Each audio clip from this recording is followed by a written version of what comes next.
para a glória dele.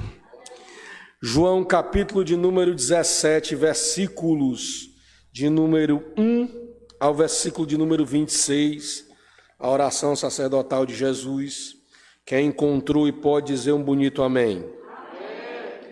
Diz assim a palavra de Deus: tendo Jesus falado estas coisas, levantou os olhos ao céu e disse: Pai, é chegada a hora, glorifica ao teu Filho, para que o Filho glorifique a ti.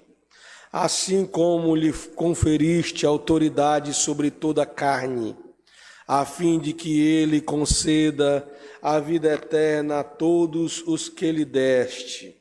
E a vida eterna é essa: que te conheçam a ti, o único Deus verdadeiro, e a Jesus Cristo, a quem tu enviaste. Eu te glorifiquei na terra, consumando uma obra que me confiaste para fazer. Agora, glorifica-me, ó Pai, contigo mesmo, com a glória que eu tive junto de ti, antes que houvesse mundo. Manifestei o teu nome aos homens que me deste. Eram teus, tu me confiastes, e eles têm guardado tua palavra. Agora eles reconhecem que todas as coisas que me tens dado provêm de ti, porque eu lhes tenho transmitido as palavras que me deste, e eles receberam verdadeiramente e conheceram que saí de ti e creram que tu me enviaste. E é por eles que eu rogo, não rogo pelo mundo, mas por aqueles que me deste, porque são teus. Ora, todas as minhas coisas são tuas, e as tuas coisas são minhas, e neles eu sou glorificado. Já não estou no mundo, mas eles continuam no mundo, ao passo que eu vou para junto de ti, Pai Santo. Guarda-os em teu nome, que me deste, para que eles sejam um assim como nós. Quando eu estava com eles, guardava-os no teu nome, e protegi-os, e nenhum deles se perdeu, exceto o filho da perdição, para que se cumprisse a Escritura. Mas agora eu vou para junto de ti, e isto falo no mundo, para que eles tenham meu gozo completo em si mesmos. Eu lhes tenho dado a tua palavra, e o mundo os odiou, porque eles não são do mundo, como também eu não sou. Não peço que os tire do mundo, e sim que os guarde do mal. Eles não são do mundo, como também eu não sou. Santifica-os na verdade. A tua palavra é a verdade. Assim como tu me enviaste ao mundo, também eu os enviei ao mundo. E é a favor deles que eu me santifico a mim mesmo, para que eles também sejam santificados na verdade. Não rogo somente por estes, mas também por aqueles que vieram a crer em mim, por intermédio da sua palavra, a fim de que todos sejam um, como és tu, ó Pai, em mim, e eu em ti. Também sejam eles em nós, para que o mundo creia que tu me enviaste. Eu lhes tenho transmitido a glória que me tens dado, para que sejam um, como nós o somos. Eu neles e tu em mim, a fim de que sejam aperfeiçoados na unidade, para que o mundo conheça que tu me enviaste e os amaste como também amaste a mim. Pai, a minha vontade é que onde eu estou, estejam também comigo os que me deste, para que vejam a minha glória, que me confiaste, porque me amaste antes da fundação do mundo. Pai justo, o mundo não te conheceu, eu, porém, te conheci, e também estes compreenderam que tu me enviaste. eu lhes fiz conhecer o teu nome, e ainda os farei conhecer, a fim de que o amor com que me amaste esteja neles, e eu neles esteja. Deus seja louvado por palavras tão maravilhosas e bonitas como essa. Hoje à noite nós chegamos ao final da nossa série, meus irmãos. É o último sermão do grupo de ensino, dos últimos ensinos de Jesus no Evangelho de João. No capítulo de número 13, João iniciou a sessão sobre os últimos ensinos de Cristo antes da sua prisão. A oração sacerdotal de Jesus, no capítulo de número 17, é a pérola da coroa de todos esses ensinos. E se Deus nos ajudar, e eu tenho certeza que vai, nós queremos ir bem em fundo no entendimento desses 26 versículos. Mas é preciso, amados irmãos, que nós venhamos a entender algumas coisas. Primeira coisa delas é que eu quero dizer que essa não é a única oração feita por Jesus nos evangelhos. Claro que não. Jesus ensinou e orou a oração do Pai Nosso aos discípulos, também está registrado nos evangelhos. Nós temos 3 orações de ação de graças feitas por Jesus nos evangelhos. Nós temos a oração de Jesus no Getsêmani, minutos antes da sua prisão, quando ele orou: Pai, se possível, passa de mim esse cálice. E nós temos essa oração que acabamos de ler no capítulo 17 do Evangelho de João. A diferença é que o capítulo 17 é a oração mais longa. Nos 26 versículos, nós podemos saber e conhecer coisas íntimas da vida de oração de Jesus. Essa oração sacerdotal, pronunciada pelo Senhor e registrada somente por João, e não por Mateus, não por Marcos e não por Lucas, é a mais extensa oração feita por Jesus, registrada nos evangelhos. Ela é algo tão apreciável e tão admirável que grandes homens de Deus, ao longo desses 2000 anos de história da igreja, apreciaram, admiraram e amaram esses 26 versículos dessa oração. Lutero chegou a dizer o seguinte: essa oração é profundamente fervorosa, feita de todo o coração. Ela revela um coração, Cristo se revela assim, com um coração puro, verdadeiro, tanto para nós como para o Pai. Nela nós podemos ver os abismos do seu coração, derramando-se em grandes e maravilhosos tesouros para a igreja. É pura, é simples, é linda e não conseguimos sondá-la. Essa oração é algo tão maravilhosa que Philip Schaeffer disse o seguinte: essa oração é simples em suas palavras, mas é a oração mais profunda de toda a Escritura Sagrada.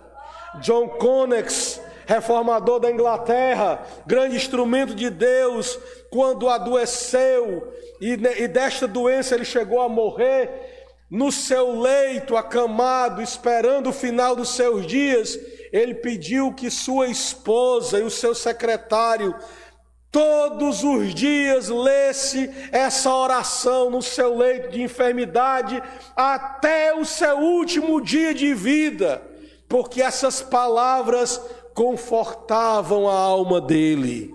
E não somente Lutero, não somente Schaeffer, não somente John Conex, mas todos os grandes santos de Deus e toda a igreja, ao longo de mais desses 1000 anos, amam, reverenciam e se confortam com as poderosas palavras faladas por Jesus aqui no capítulo de número 17. Lê essa oração, entrar na intimidade do Filho de Deus. Ler essa oração, estudar essa oração, é entender um pouco da intimidade que Jesus tinha com o Pai. Entrar por entre o véu da Câmara Real e ouvir ao anoitecer o Filho de Deus orando e pronunciando mais uma vez essas palavras. Jesus tinha uma vida de oração extraordinária. Por várias vezes nos evangelhos está repetido, e ele passou a noite em oração. E ele subiu ao monte a fim de orar, e ele recolheu-se em oração. Para que os evangelhos narram isso? Qual o objetivo de João descrever essa oração no capítulo 17? Para coroar o conjunto dos ensinos, dos últimos ensinos do Senhor, para ensinar para mim e para você que orar é algo muito importante. E quando nós estamos alegres, nós devemos orar. E quando nós estivermos tristes, nós também devemos orar. Quando estivermos em paz, devemos orar. Mas quando estivermos em guerra, nós também devemos orar. Orar não é algo que se faz quando não se tem nada a fazer. Orar é o clamor de uma alma sedenta pela pura, simples e maravilhosa presença de Deus. Isso é oração. É esse exemplo que aparece aqui no capítulo de número 17. Porque se Jesus, o Filho de Deus, precisava orar, quanto mais eu e você precisamos orar. E eu quero dizer a vocês hoje à noite, a maior expressão de amor que alguém pode fazer por outra pessoa é orar por ela. Você pode ter certeza disso.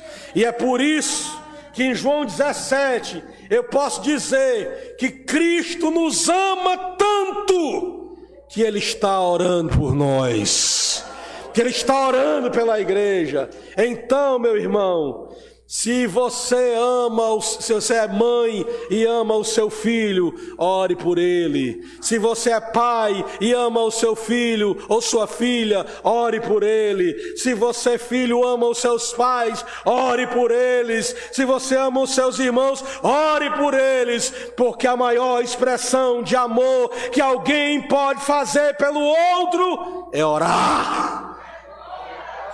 Nos ensinos das orações de Jesus, nós aprendemos, irmãos, que o poder da oração não está naquele que ora, mas está naquele que ouve a oração.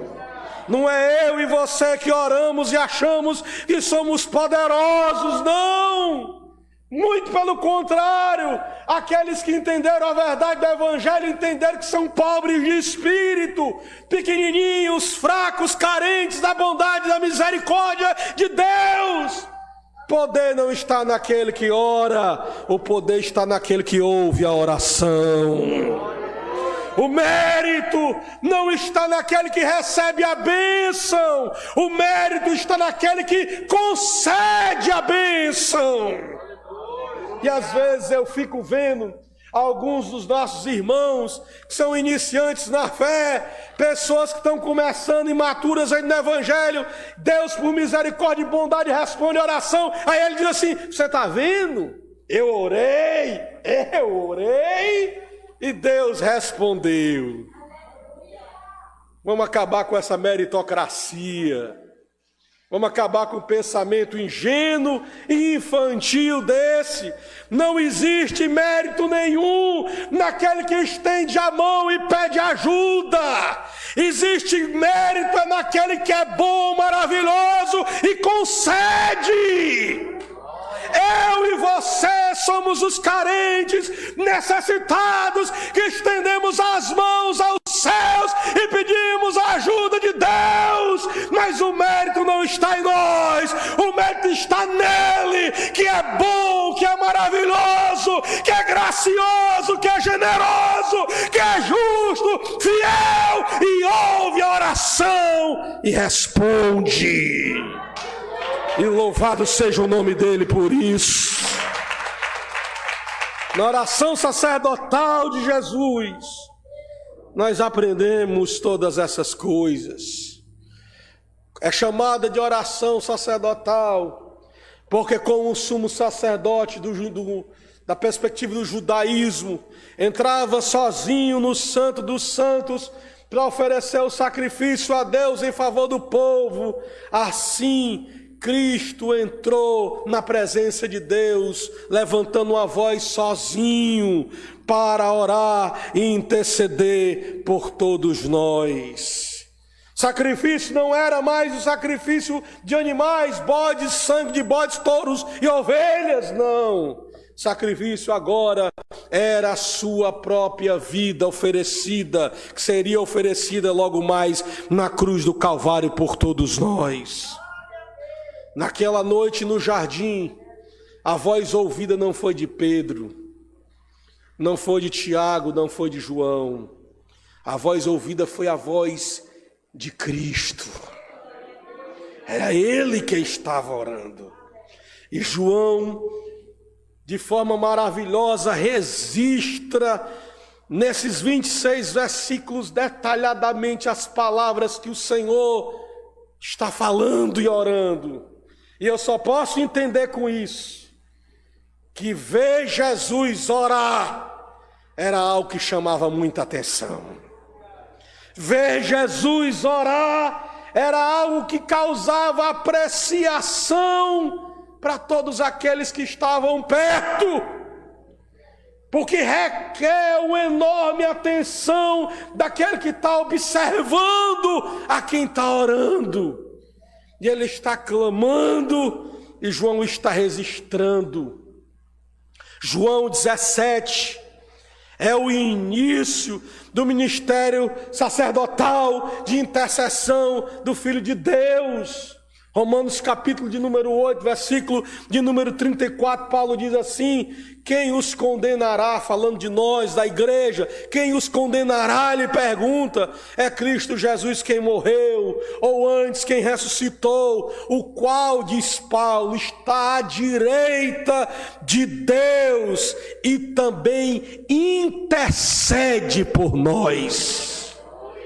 É em Hebreus capítulo de número 7, versículos de número 25, que o autor da carta diz assim: por isso também pode salvar, falando de Jesus, totalmente todos os que se achegam a Deus, porque Ele vive para sempre para interceder por eles.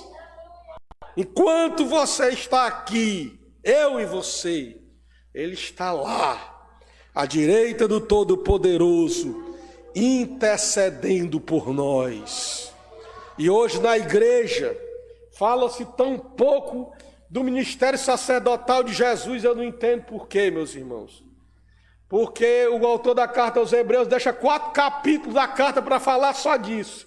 O ministério sacerdotal de Jesus à igreja, onde ele é o intercessor da igreja, onde ele é o mediador da igreja, onde o sangue dele fala mais alto que o sangue de Abel. É a importância de Cristo como intercessor por nós. É Ele que, quando eu não tenho palavras, intercede por mim. É Ele quem me auxilia, quem clama a mim nos meus momentos de agonia, de tristeza, de desamparo. Ele intercede por nós. E a intercessão do Filho de Deus é poderosa, porque Ele tomou forma humana e Ele viveu debaixo da natureza terrena que nós mesmos homens vivemos. Ele foi um ser humano de carne e osso como nós somos. Ele não tinha natureza do pecado como temos, mas Ele era um ser humano composto de carne do mesmo jeito que somos. Ele sabe de todas as coisas. Quando você estiver desamparado, Cristo terá poder de interceder por você, porque Jesus experimentou o desamparo. Quando nós estivermos tristes, Ele tem poder de interceder por nós, porque Ele experimentou a tristeza. Quando nós estivermos cercados por inimigos, Ele tem poder para interceder por nós, porque Ele experimentou o que é o grito dos seus algozes, dos seus inimigos. Tudo que nós venhamos a passar ou a viver, Ele tem apta condição de interceder, porque Ele viveu. Por isso que Ele é o campeão da igreja. Por isso que Ele é o nosso vencedor, por isso que Ele é o nosso Salvador, por isso que o autor diz, Ele vive sempre para interceder por eles. Ele está à direita de Deus, diz Paulo, e intercede por nós. Então tenha certeza de uma coisa, lá em cima tem alguém que ora por você. Dê um glória a Deus por isso. Lá em cima tem alguém que ora, que intercede por você. Nesses 26 versículos começa a apresentar-se o conteúdo da oração sacerdotal, da intercessão do Senhor. A primeira parte dela, como já falamos um pouco na quinta passada, é relacionada à glorificação dele. A glorificação do Filho de Deus. E essa glorificação não é outra coisa além da cruz. A cruz não é o fim trágico do Senhor. A cruz não é a tragédia de Cristo. A cruz é o triunfo de Cristo. A cruz é a vitória dele. Cristo caminhando à cruz é como um rei que caminha em direção à sua coroação.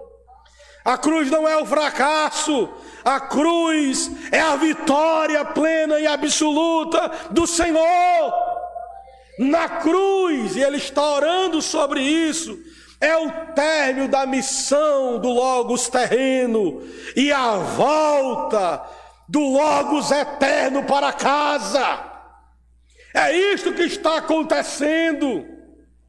E ele está orando e dizendo, Pai, que eu seja glorificado com a glória que eu tinha contigo antes da fundação do mundo.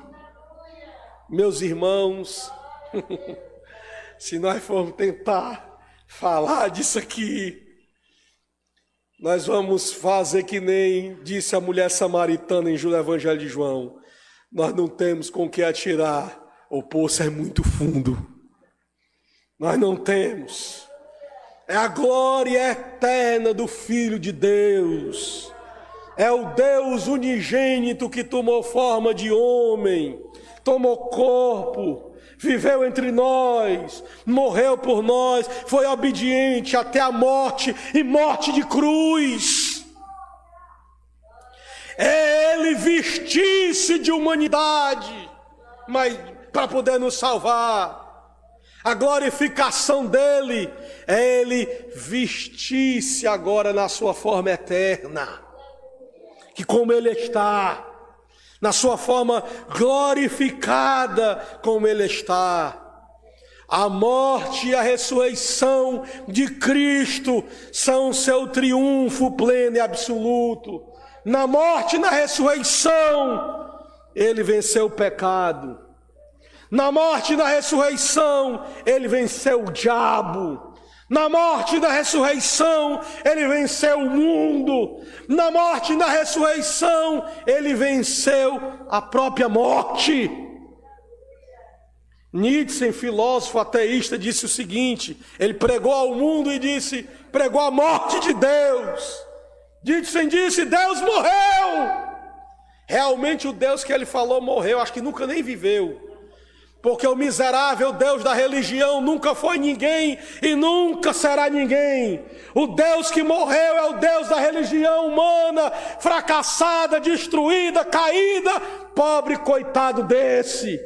O Deus verdadeiro nunca vai morrer e nunca pode morrer. Ele entra na humanidade para morrer a forma humana por nós.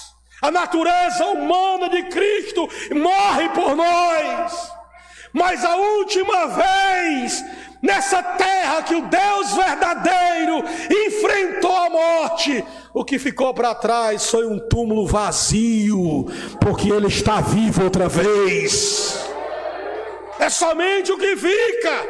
O Deus verdadeiro não pode ser vencido pela morte. O Deus verdadeiro não pode ser vencido pelo mal. O Deus verdadeiro não pode ser afrontado pelo diabo. O Deus verdadeiro é Deus. É Senhor, é soberano, é majestoso. Cristo subiu aos céus e Ele está no lugar em que deve estar, o seu lugar à direita do Deus Todo-Poderoso. Ele está no lugar que é seu, no meio dos 4 seres viventes, como viu João no livro de Apocalipse. Ele está no lugar que deve estar, no meio dos 24 anciões que tiram as suas coroas e depositam aos pés do Cordeiro. Ele está no lugar onde deve estar, adorado e reverenciado por todos os anjos que existem lá no céu. Ele está no lugar onde deve estar, amado, glorificado e reverenciado por sua igreja, por nós que o amamos, porque Ele salvou a nossa vida.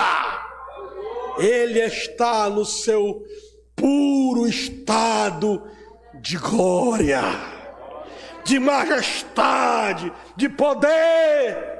Estevão, quando estava prestes a morrer apedrejado pelos seus inimigos judeus, a Bíblia diz no livro de Atos que os céus se abriram e ele disse: eis que eu vejo o Filho do Homem assentado à direita do Deus Todo-Poderoso.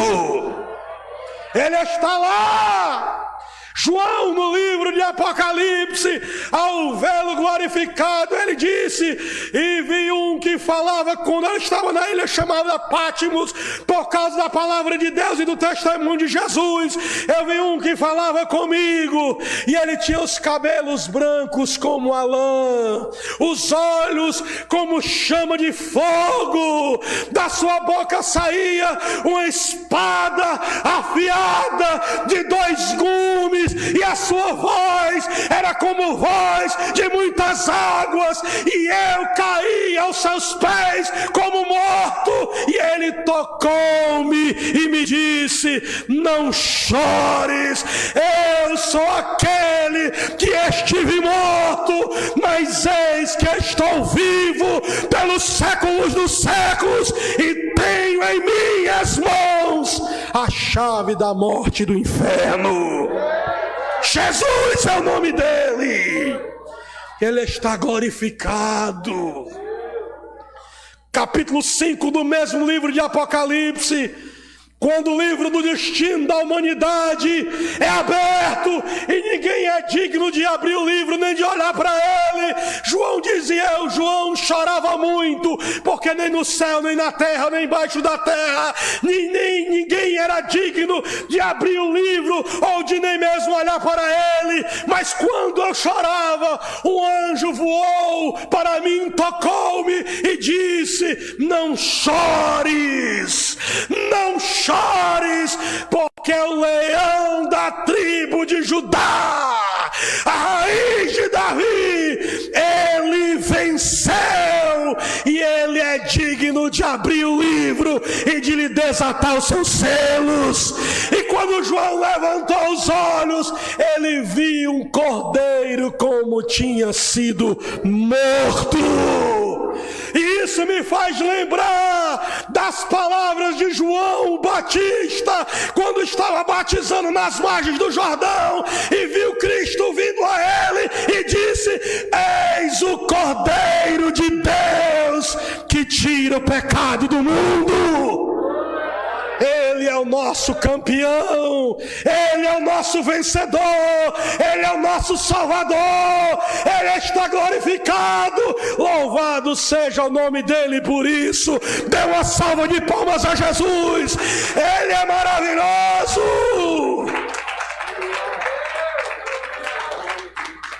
E se você quer saber como termina essa história, lá em Apocalipse, capítulo de número 22, está escrito: e vi um sentado sobre um cavalo branco, e o exército celestial o seguia. Milhares de milhares de milhares. E ele tinha na sua cabeça uma coroa de muitos diademas.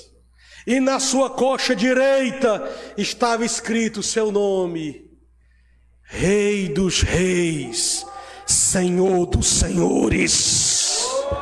E João diz: ele pisa o lagar do furor da ira do Deus Todo-Poderoso. E eu gosto disso, irmão. Eu gosto disso, meu irmão.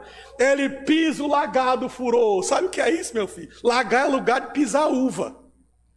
Quando João diz que ele pisa o lagar do furor, João dizendo que ele vai esmagar os inimigos que nem pisam em cima de uva. Ó.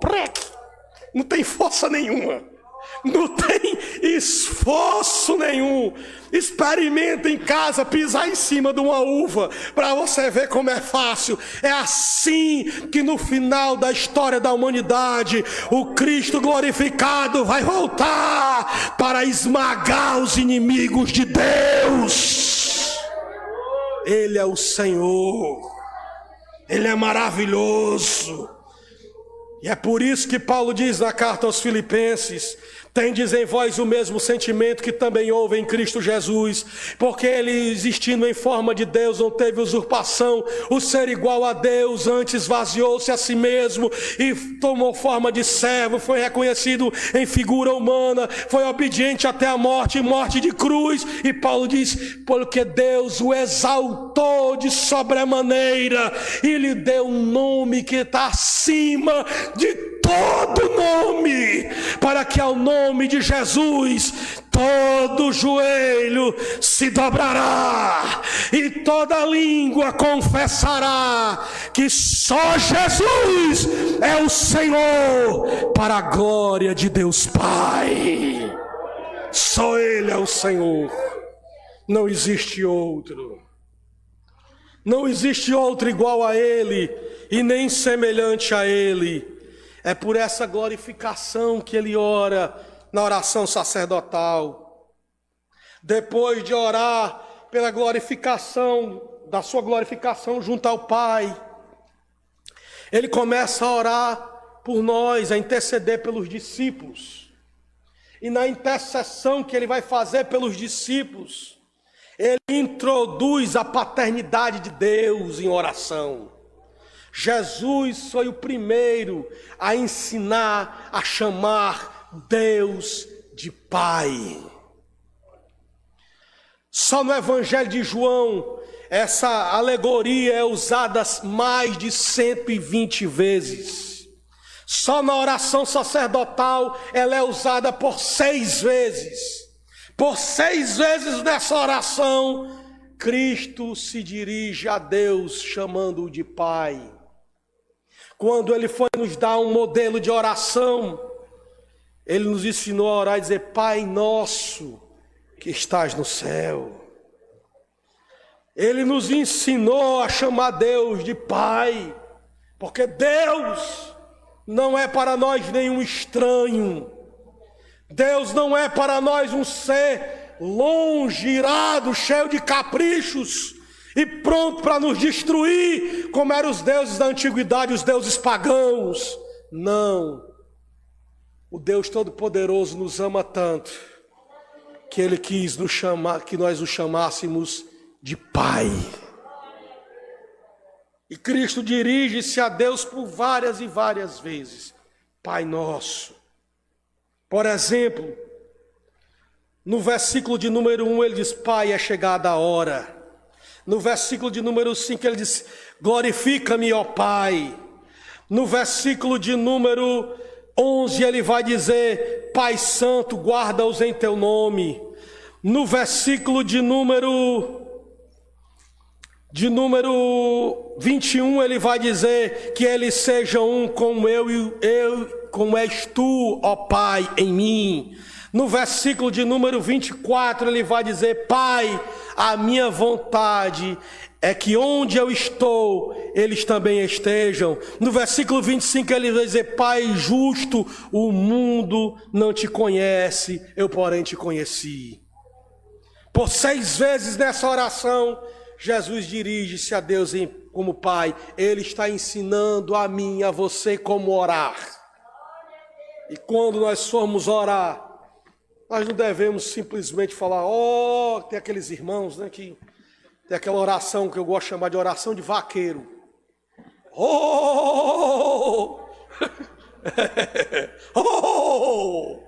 Meu Deus, né? Mas quando Cristo quis dar um modelo de oração, não tem nada a ver com isso. Chame a Deus de Pai. Você não está falando com alguém distante. Você está falando com alguém de perto. Você não está falando com um estranho. Você está falando com alguém que te ama. Deus é o nosso Pai. E ele introduz a ideia da paternidade divina aos discípulos. Na oração sacerdotal, ele também ora pela espiritualidade dos discípulos, quando ele pede que o Pai conceda vida eterna aos discípulos. E vida eterna, como eu disse quinta passada, não tem vida eterna, nós temos hoje, agora. O que nós teremos no céu é imortalidade. Vida eterna, ele diz, e a vida eterna é essa, está no versículo de número 3, que conheçam a ti como o único Deus verdadeiro e a Cristo Jesus a quem tu enviaste. Você conhece a Deus, não mentalmente, não de forma aprendizada, não de forma racional, mas você conhece a Deus no seu espírito, porque a vida de Deus está em você, porque você nasceu de novo, e isso é vida eterna. Foi por essa vida eterna que Cristo orou, que o Pai concedesse aos discípulos. Ele também ora na oração sacerdotal, pedindo que o Pai proteja os seus discípulos. Quando eu estava no mundo, diz ele, eu os protegi em teu nome. Que lindo, irmão. Jesus está dizendo, quando eu estava no mundo, eu os protegi no teu nome. Protege-os, ó Pai, porque eles estão no mundo, mas não são do mundo. Cristo orou pela nossa proteção. No universo espiritual existem outros poderes. Existem outros seres espirituais, existe outro governo paralelo, existe um ser maligno que governa e dirige, e ele é chamado de príncipe desse mundo, mas ele não pode nos tocar, ele não pode nos destruir, porque Jesus orou pela nossa proteção. E é por isso que na mesma primeira carta de João importa a ideia dessa oração para a sua primeira carta e diz assim: aquele que é nascido de Deus, o maligno não pode lhe tocar. Não pode lhe tocar. Quantos nasceram de Deus aqui? Tem uns que não nasceram não, nasceram de quem então? Vou perguntar de novo. Quantos nasceram de Deus aqui, meu irmão? Pois se você nasceu de Deus, você é guardado, você é protegido, as mãos do Senhor estão sobre você, porque aquele que é nascido de Deus, o maligno não lhe toca. Cristo orou pela proteção dos discípulos. Quando eu estava no mundo, guardava-os em teu nome. Deixo o mundo e vou para ti. Eles estão no mundo, mas do mundo não são. Protege-os no teu nome. Pedindo para que os discípulos fossem protegidos, fossem guardados. E eu repito, não existe maior manifestação de amor de alguém do que orar por ele. Cristo mostrou mais uma vez que nos ama quando orou por nós, quando orou pelas nossas vidas. Na intercessão pelos discípulos, essa oração é tão ampla que ela acompanha a igreja da primeira geração até a igreja da última geração. Porque ele pede para que, no versículo 20, não rogo somente por esses. Quem é esses? Os discípulos da primeira geração.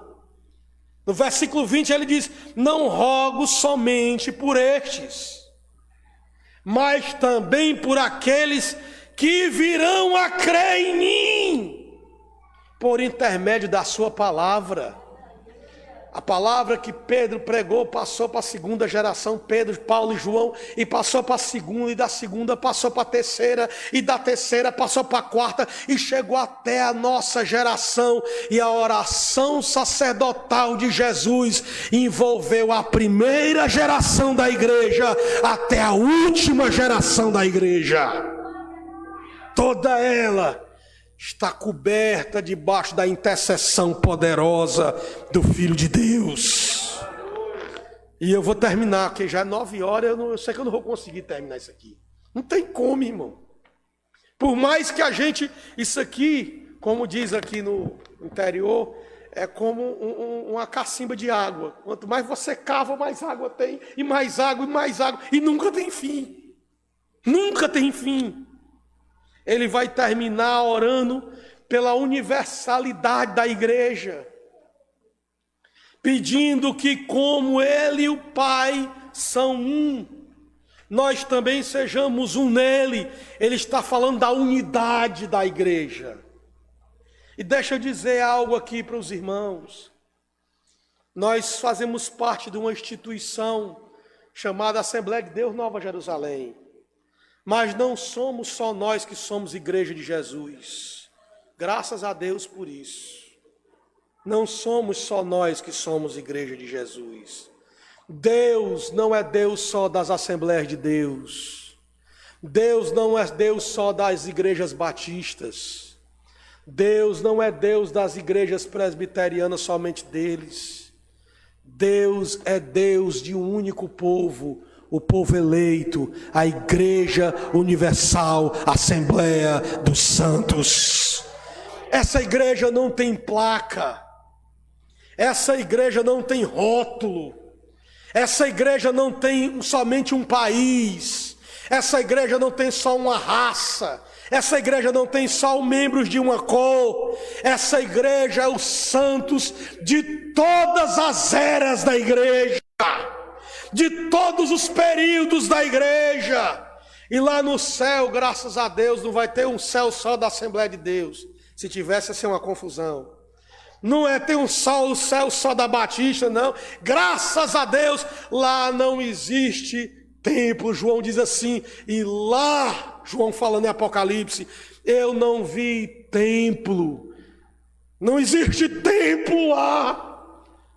Lá é o tabernáculo de Deus com os homens. Lá não vai ter uma igrejinha para a gente frequentar. O céu é o trono de Deus. É o lugar de gozo e regozijo eterno junto ao Pai.